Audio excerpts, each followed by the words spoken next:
the beast all that it desires. It is it.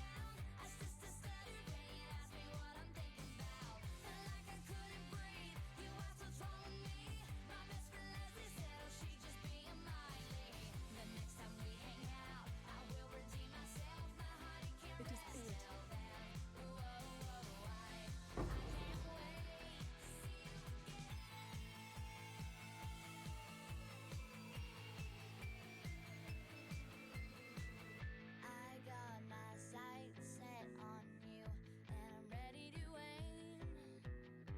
The last time I freaked out, I just kept looking down. I just stuttered when you asked me what I'm thinking about. Felt like I couldn't breathe. You asked what's wrong with me. My best friend Leslie said, oh, she just being Miley.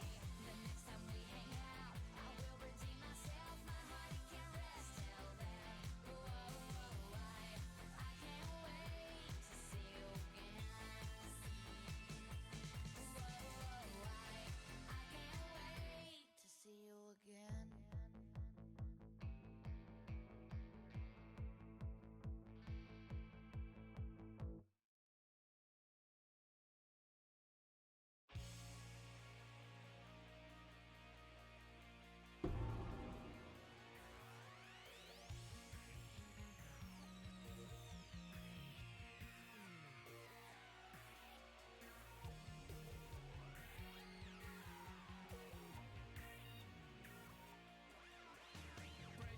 Stop interrupting my work.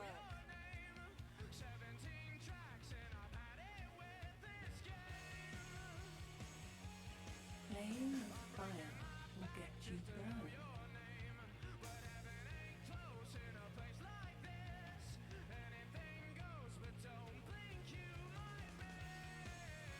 I do so enjoy it. You cannot escape Vader's gaze. The scourge will consume this world of sinners.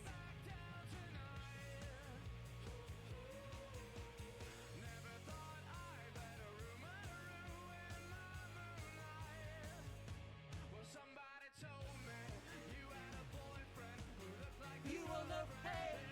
You cannot die. You know this.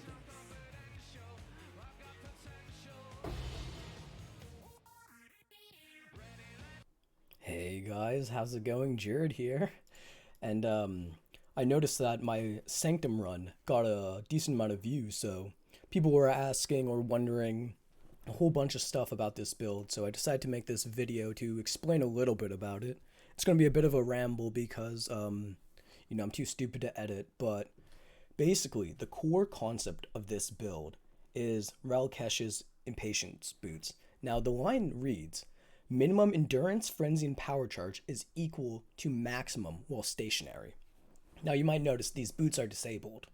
So, there's currently a bug where, I don't know exactly why or how it works, but whenever you update any gear when your boots are disabled, you're going to get your maximum amount of power charges.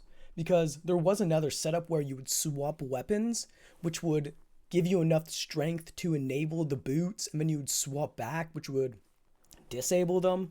But no, this is like anything. So if you watch when I swap my weapon, see I go to max here, and then I can spend my discharge and then swap my weapon. So it's a weapon swap Slayer discharge. Now, the first thing you need to do, get weapon swap off of X, because unless you're like some mutant, that shit's gonna hurt your hands. Maybe just put it on E and R, or, I'm not saying to do anything suspicious, but some of the mouses have pretty cool functions. Now, I don't know anything about those, and I would never use them, but... So that's the core concept of the build. And shout out to Emilgod. I found his build idea on the Path of Exile build subreddit, and he was doing the Discharge Assassin, which looked very good. He was very tanky, running Utala's Hunger. And in the comments of that Reddit post, there was another person who was playing a Slayer version of the build.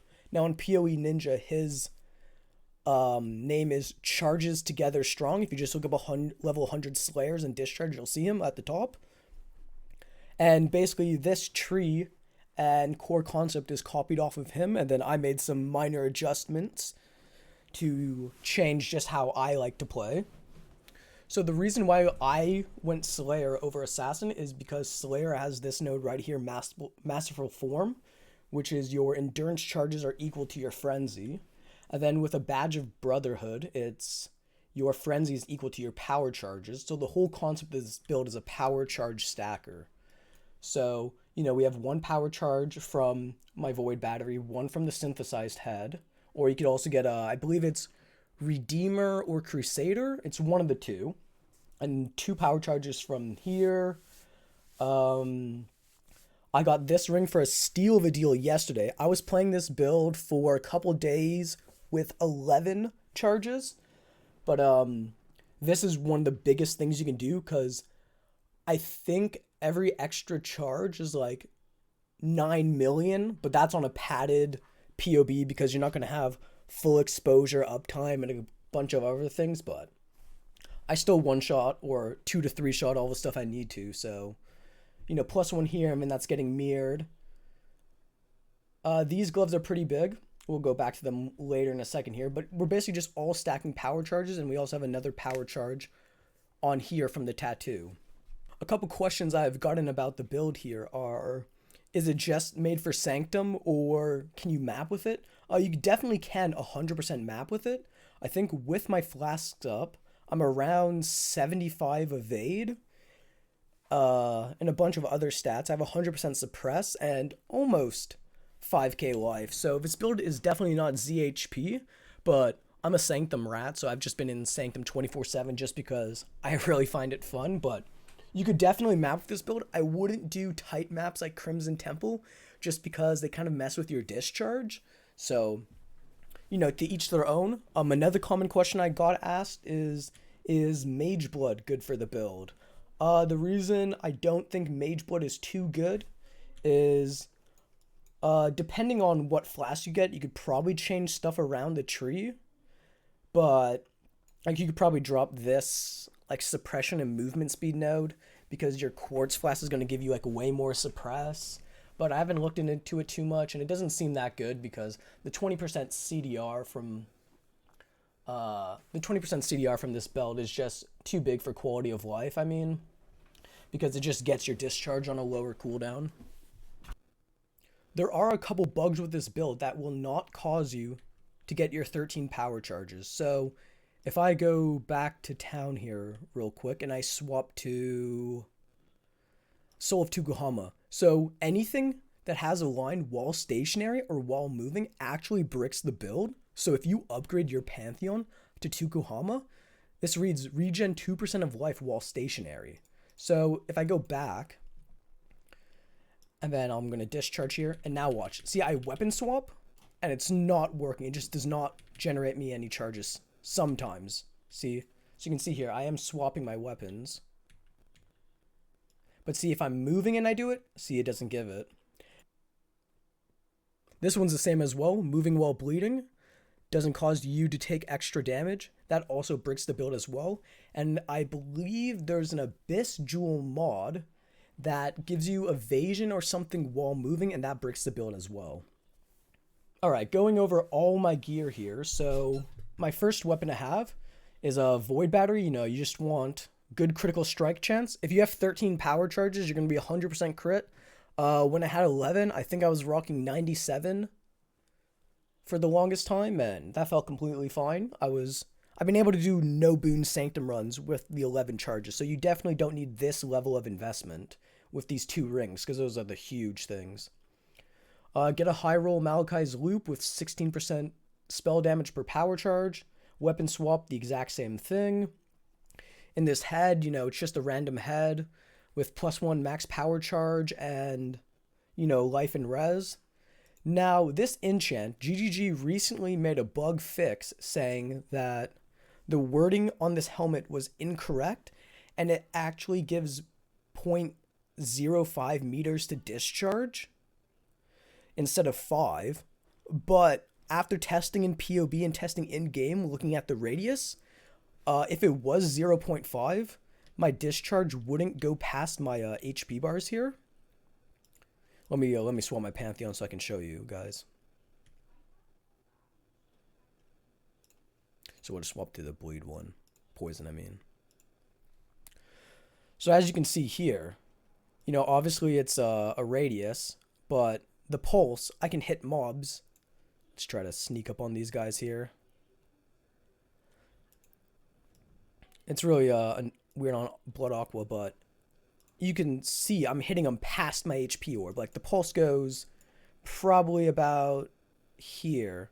I think it's a little bit bigger, but so yeah. My next piece of gear, Badge of the Brotherhood. This is just so your frenzy charges are equal to your maximum power. Replica Restless Ward. The reason you run this is it helps with, to be honest, I actually don't know if it helps sustain RF that much really, because mostly your endurance charges are giving you the regen. But this chest is nice, you know, it gives a little bit of life, evasion, 6% MS per frenzy charge. That's the big one. I believe a normal Restless Ward only gives 4% increased move speed.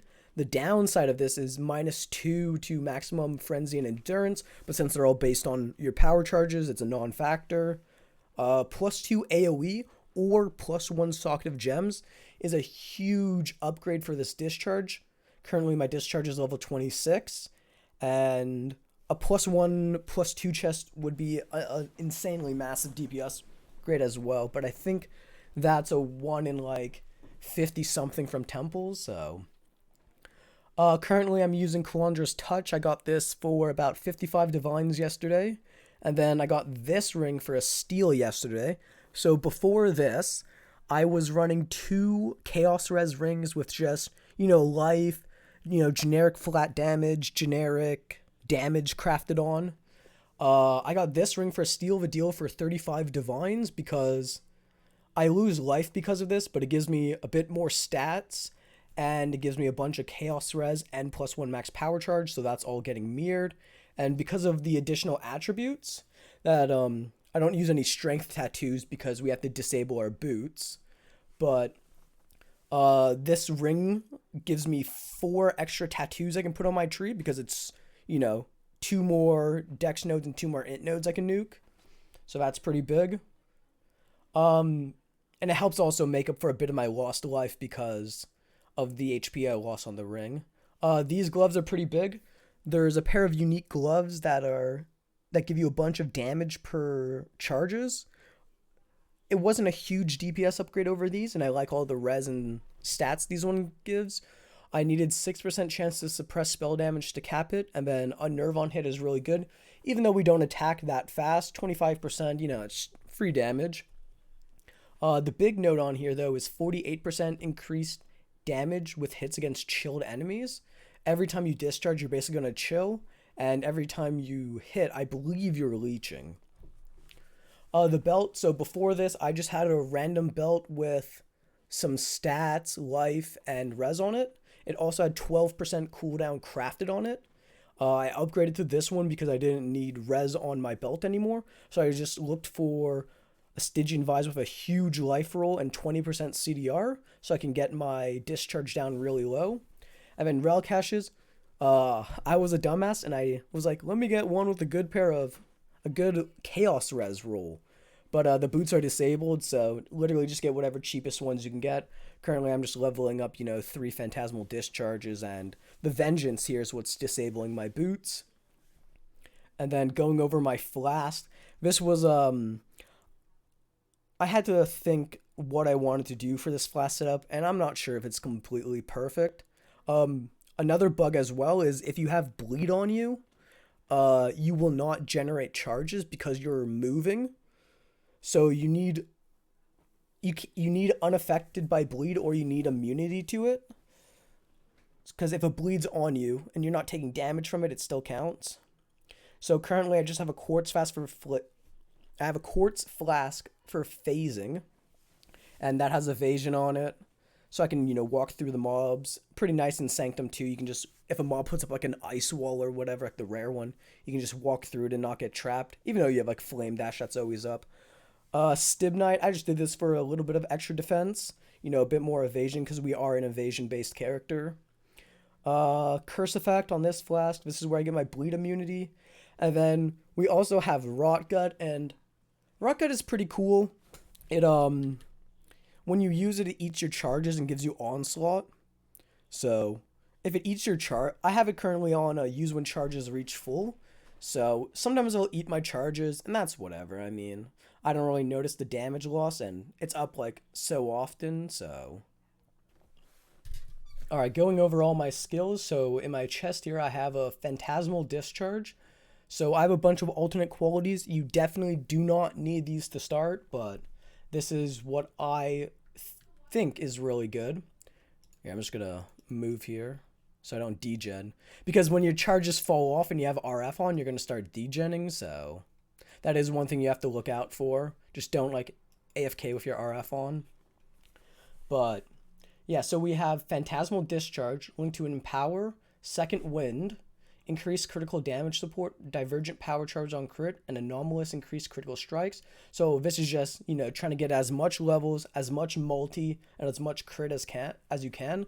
I believe this build currently has around 650 crit multi. The really nice thing about Discharge is it has the spell, AoE, fire, cold, lightning, and a Nova tag.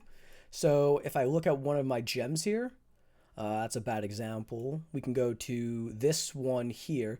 You can see, so I'm getting lightning skills, fire skills, elemental skills. So this gem is currently giving me, you know, like 30, 40 crit multi, which is super nuts. And then I have a bunch of gems on the tree, but that's the setup there. Now in my head, I have Grace because we're evasion based. I have Divergent Temp Chains. This is just for like the increased cast speed because we actually do not cast this curse on the boss. The only reason why we are casting Temp Chains is because of this Balance of Terror here for 25% increased cooldown recovery rate. Now the problem is Discharge. The cooldown is base 2 seconds, so when you invest in CDR, it's not super effective because you're reducing such a small number. So you actually don't get too much CDR. So I've debated about how much you should invest in the CDR, but I'm too lazy to swap. And I think the quality of life of just having like, you know, even it be like 0.2 seconds faster is really nice because you just don't want it to feel down and do no DPS. We have Divine Blessing with Anomalous Zealotry. This is just for, you know, we have 100% crit without it, so this is just giving us 16% more spell damage and critical strike multi. In my gloves, I have Anomalous Temporal Rift, and the ult quality of this grants you 5% increased cooldown recovery rate, and you can attach that to an enhanced support. Now, in reality, 11% cooldown really isn't that much, but, you know, I still run it. Got a Divergent RF 2 for increased spell damage. And then I also have Divergent Purity of Elements here for some more pen. And to fit that in, I had to use one tattoo here for 1% increased reservation efficiency of skills because Enhance makes it cost more. Boots, you know, they're just disabled with the Vengeance, and I'm leveling gems. And now the really interesting thing here is when you weapon swap, you have to have stuff that will not get turned off. So if you had Righteous Fire in your weapon and you were swapping, whenever you swap to the weapon that didn't have RF, you would still be degenning, but you wouldn't have the RF around you doing bonus damage. So you're really, really starved on gem sockets for this build because you're missing 4 here, and then you're basically shooting these 2 sockets. So currently in both of them, I have Hydrosphere, Flame Dash, Second Wind, and then I have Cast Wall Damage taken Immortal Call because we have so many endurance charges. But you also have to get hit while your, you know, charges are up for that to work. And then I also have a Elemental Weakness in here because that's the curse we actually cast on bosses. So the nice thing is you need the exact same LE weakness in your weapon because if you don't, I'll swap weapons here. You see, if you didn't have elemental weakness, when you swap the weapons, the curse would actually fall off. But you see, I have LE weakness, so it actually still stays on.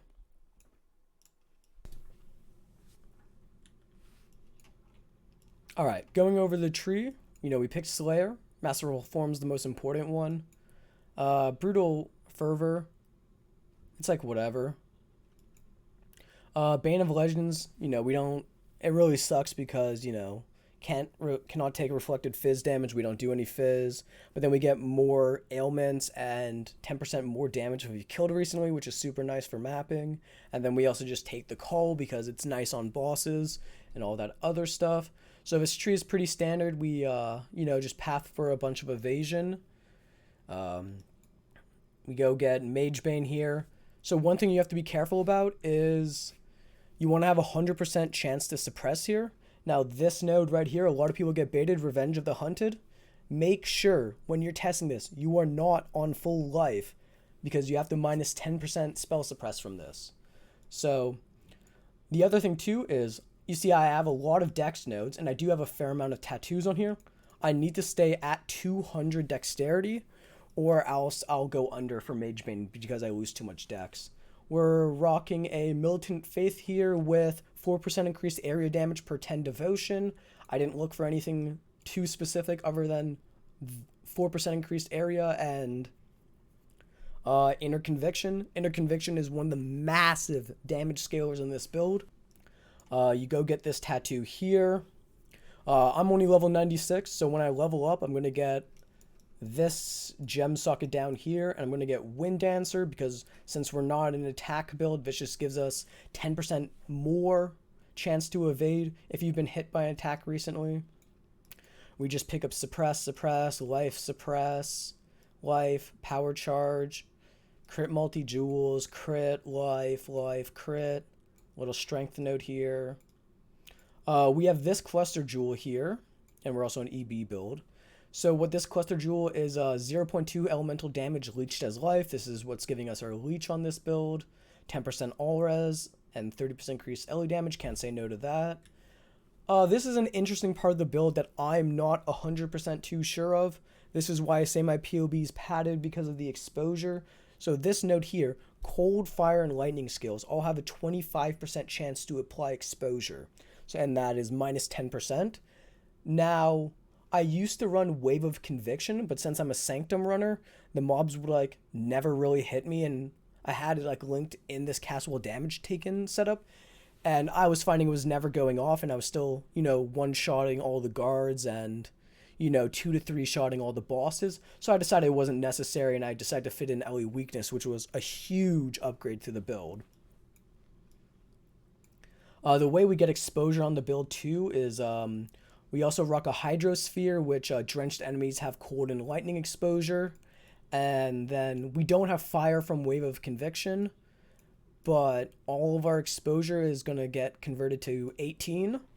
I also looked before I swapped into Temp Chains for the Inverted Mastery, but the Inverted Mastery is not that good on this build because we only do a couple discharges, every couple seconds. So we're not hitting that much. So yes, it was a DPS upgrade before you put in LE Weakness and stuff, but I don't think it's worth to run it because it's just such a low chance and you're not spam casting your abilities.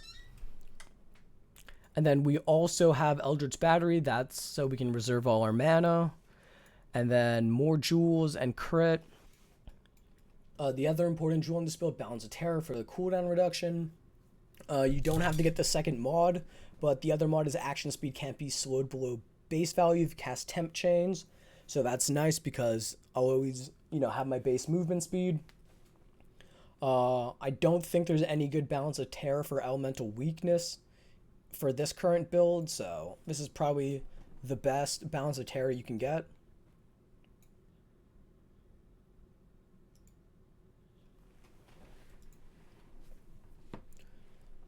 Alright, here's a little map showcase of the build.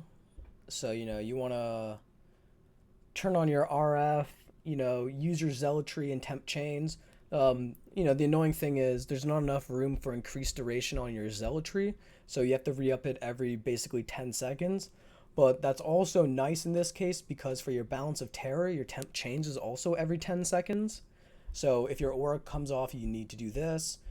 We drop Hydrosphere, but when we weapon swap, it goes away, but I believe it still applies the exposure before it disappears. LE Weakness, you just cast the Curse. Flame Dash is your movement skill, but we're pretty fast. So, you know, you just cast all your abilities. And then this is kind of a bad map because it's so tight, but, you know, you just have a bunch of AoE.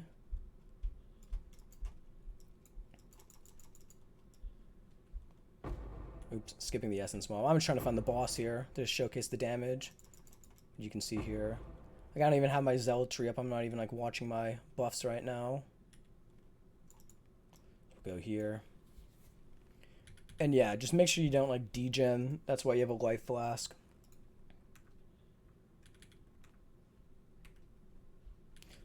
The survivability of this build is alright. It's definitely not tanky because you don't have like full uptime on your flasks, and our defense layers really aren't that good, but so you know, cast everything here. Just gonna weapon swap so our charges don't degen. So you'll see here when I put Hydrosphere down, and then I'll explode him in weapon swap. Forgot to curse him. So see, I'm like not even cursing this guy. Just kind of like one phasing him. These bosses are annoying though. So that's what like bossing kind of looks like on this guy. So I think this build is far from optimized, but there are a couple upgrades I have in the POB listed. So one thing I need to do is I kind of want more Chaos Res, so I could probably recraft this head and move life around so I can get my capped Chaos Res again. Make sure you know you filled all the tattoos for your stats. I was debating about putting Progenesis in the build. It's a very expensive upgrade. I was thinking about dropping the life flask and then maybe getting rid of curse immunity on this one for bleed, because I don't get cursed too much in Sanctum, and I would have to test Progenesis out to see. Another upgrade, you could get a 21-23 Phantasmal Discharge. That's why I'm leveling these ones up in my boots. And then, you know, a +1/+2 chest is massive for DPS. Another huge upgrade as well would be a rare crafted ring with +1 power charge, but I believe the last time I looked they're like 250 divines, and currently that's out of my price range, and I'm able to do everything I want on this build. So by no means is this build min-maxed or amazing. I just took the idea and modified it to how I like. But if any of you guys have any suggestions or any cool tech or cool ideas you think might make this build better, shoot them in the comments and let me know. I'm open. So thanks to everyone for watching, and you know, like, comment, and subscribe. Or don't, to be honest, I don't care. Mwah.